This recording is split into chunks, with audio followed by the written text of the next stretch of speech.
insanlara müalicə edib, onlara şəfa verəcəyəm. Xeyr, sən oxumayacaqsan.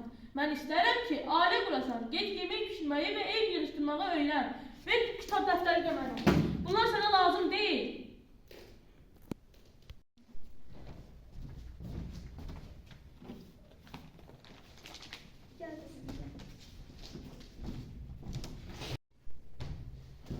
Siz ne edirsiniz? Bir yaşda uşağı məktəbdən çıxarmaq olar?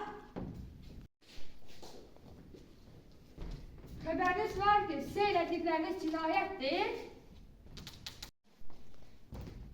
Uşaqların yeri məktəbdir. Vətəndaş, siz məsuliyyətə cəlb olunursunuz. Azyaşlı uşağı məktəbdən çıxartdığınız üçün sizi polis idarəsinə aparmalıyam.